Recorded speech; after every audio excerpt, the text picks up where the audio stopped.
So we were studying removing of permanent hardness.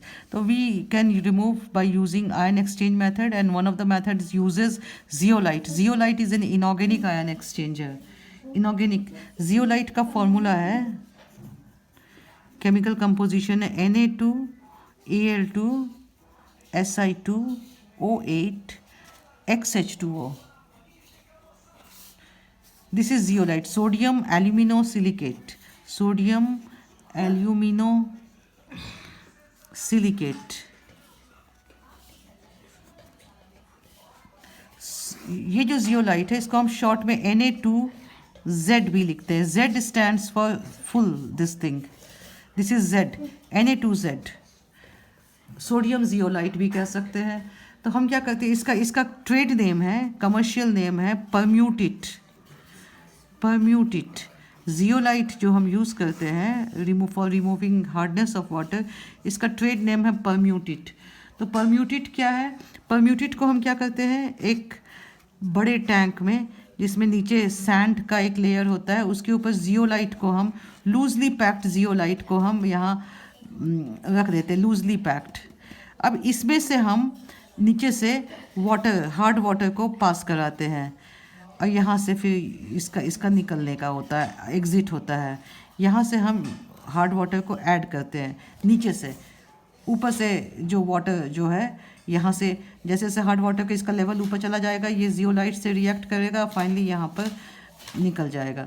तो इसमें जब हम हार्ड वाटर पास कराते हैं तो क्या होता है, calcium ion and magnesium ion, जैसे Ca2+ ion, it reacts with zeolite Na2Z. It reacts with zeolite and CaZ, calcium zeolite बन जाता है, and sodium ion is released into water. Sodium ion doesn't make water hard. So calcium zeolite यहाँ पे trapped हो गया zeolite में, and water के साथ sodium ion आ गया. This water is free from calcium ion. Similarly, magnesium also, Mg also is trapped with zeolite. Mg2+ ion, calcium ion and magnesium ion are only responsible for hardness. So both of them are removed. Na2Z से ये react करता है, and we get MgZ, magnesium zeolite. वो magnesium zeolite में ही रह जाता है, and Na+ ion goes, it is left in water and it goes along with water. So this is how magnesium and calcium ion, they are removed from water when passed through zeolite. अब धीरे धीरे zeolite जो होता है ये exhaust हो जाता है. लंबे समय तक काम करने के बाद पूरा जितना भी सोडियम जियोलाइट था ना, सारे सोडियम आयंस निकल जाते हैं. Magnesium zeolite and calcium zeolite इसमें रह जाता है. अब इसको रीजनरेट कैसे करें, मतलब फिर से जियोलाइट जो है इसको हम कैसे वर्केबल बनाएं.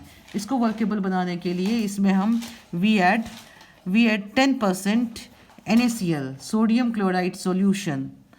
10% NaCl जब डालते हैं तो NaCl फिर से कैल्शियम जियोलाइट है, CaZ है, इससे रिएक्ट करके फिर से Na2Z बना देता है. Double decomposition, Na2Z plus calcium ion, तो ये Na2Z में कन्वर्ट हो जाता है. वैसे ही मैग्नीशियम आयन भी रिएक्ट करता है सोडियम क्लोराइड से, and we get Na2Z. So Na2Z, that is the original zeolite, it is once again ready to remove hardness of water. So किसी भी तरह के हार्डनेस हो, टेम्पररी हार्डनेस हो, परमानेंट हार्डनेस हो, it can be removed by using this inorganic ion exchanger or by using zeolite or by permutate method. अब इसमें calcium and magnesium ion removed हो जाता है. बट एक और मेथड है, इससे ज़्यादा एडवांस्ड मेथड है, that is using organic ion exchanger. Organic ion exchanger क्या होते हैं? They do not remove only calcium and magnesium ion, but they remove all the ions, even chlorides, sulfates, bicarbonates, all anions, all cations they remove. So the water which is obtained after this method, that is as good as distilled water. This water which is from which all kinds of ions are removed, that is called demineralized water. Demineralized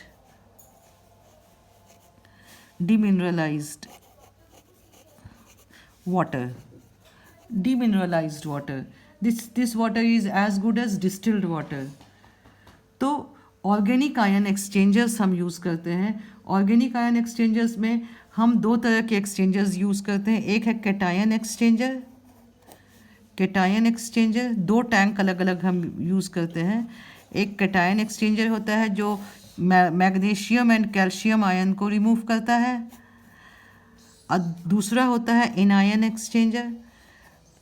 anion exchanger वो chloride ion, sulphate ion, bicarbonate ion HCO3 इन सब को remove करता है. अब ये कैसे remove करता है? सबसे पहले हम वाटर को जो वाटर है सबसे पहले उसको हम कैटायन एक्सचेंजर से पास कराते हैं. कैटायन एक्सचेंजर में क्या होता है? Cation exchangers are complex organic molecules having a complex organic molecules, cation exchangers having giant, you can say, hydrocarbon frame and an acidic group. Means एक जाइंट हाइड्रोकार्बन फ्रेम होता है और इसका एंड में एसिडिक ग्रुप होता है SO3H या COOH. समझे? तो ये क्या होता है इसके जाइंट में, या कोई ये होता है ऑर्गेनिक कैटायन एक्सचेंजर. वैसे ही एनायन एक्सचेंजर होता है. तो जो H+ आयन होता है ये कैल्शियम आयन, मैग्नीशियम आयन को रिमूव कर देता है. जब हम वाटर को इससे पास कराते हैं तो क्या होता है कि ये जो कैल्शियम आयन है ये H+ आयन, H+ रेजिन जो है इसको हम H+ रेजिन भी इस तरह से लिखते हैं. H+ resin that is cation exchanger, cation exchange resin. तो ये H+ resin is replaced by calcium. ये रिप्लेसमेंट रिएक्शन होती है and Ca resin whole twice plus H+ ion goes into the solution. समझे? H+ रेजिन को हम कहते हैं, इस तरह से लिख सकते हैं, H+ रेजिन इसको हम कहते हैं कैटायन एक्सचेंज रेजिन. ये H+ आयन जो है ये COOH आयन, COOH ग्रुप से होता है, से निकलता है, या SO3H.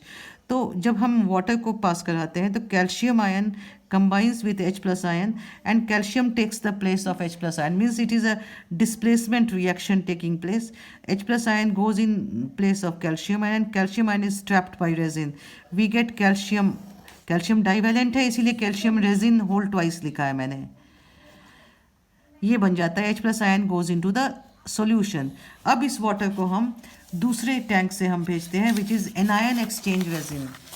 एनायन एक्सचेंजर है. Anion exchanger is also a giant, it also consists of giant framework of hydrocarbon and the end of which consists of OH- ion. OH- ion और कोई बेसिक ग्रुप हो. तो क्या होता है कि जब वाटर अब इससे पास कराते हैं हम तब तो सल्फेट आयन और सल्फेट आयन और क्लोराइड आयन और bicarbonate ion they exchanged with this. Sulphate ion यहाँ रह जाता है, इसकी जगह ले लेता है, OH- ion goes into the solution. इस तरह से ये तुम्हारा, इसको हम लिख सकते हैं OH रेजिन. तो OH resin plus sulphate ion SO4 2-. तो क्या बन जाता है SO4 रेजिन होल 2 क्योंकि ये डाइवेलेंट है प्लस OH- आयन. वैसे ही क्लोराइड, जब क्लोराइड OH रेजिन से जब क्लोराइड पास कराते हैं, जब वाटर में क्लोराइड अगर होता है तो क्लोराइड आयन भी इसी तरह से एक्सचेंज होता है Cl resin plus OH- ion. तो फर्स्ट रेजिन से जब हमने पास किया था तो H+ आयन वाटर में था. अब सेकेंड रेजिन से पास किया तो वाटर में OH- आ गया और ये H+ आयन और OH- ion they combine to form water. अब वाटर में कोई भी आयन नहीं बचा. Water is completely devoid of all the ions. That is why it is called deionized water, deionized water or demineralized water. Mineralized water, demineralized water. So this water is used, particularly used for laboratory purposes where we need water devoid of any kind of ions. तो laboratory purpose के लिए इस water को use करते हैं. अब क्या है कि ये रेजिन भी जो है, ये रेजिन भी फाइनली एग्जॉस्ट हो जाते हैं जब हम लगातार इससे हार्ड वाटर पास करते हैं. तो इसको कैसे रीजनरेट करेंगे, इसको कैसे रीजनरेट करेंगे, रीजनरेट द रेजिन्स. सो इसको रीजनरेट करने के लिए जो तुम्हारा कैल्शियम रेजिन था, कैल्शियम रेजिन होल ट्वाइस था, तो क्या होता है, इससे हम HCl एसिड पास कराते हैं. कैटायन एक्सचेंज रेजिन से हम HCl एसिड पास कराते हैं. तो क्या होता है, calcium is replaced bye H और हमें फिर से H प्लस रेजिन मिल जाता है एंड CaCl2. तो इस तरह से H प्लस रेजिन भी जनरेट हो गया. वैसे ही तुम्हारा एनायन एक्सचेंज रेजिन, वो मान लो क्लोराइड आयन वहाँ पे आ गया है, Cl रेजिन, तो इससे हम पास कराते हैं NaOH. सपोज करो NaOH हम इससे पास कराया हमने, तो क्या होता है कि OH minus ion replaces chloride ion and we get OH resin once again plus NaCl बन जाता है. तो इस तरह से OH resin is also regenerated and H plus resin is also regenerated, and once again we can use them for softening of water. So this is all about the methods adopted for softening of water. Thank you.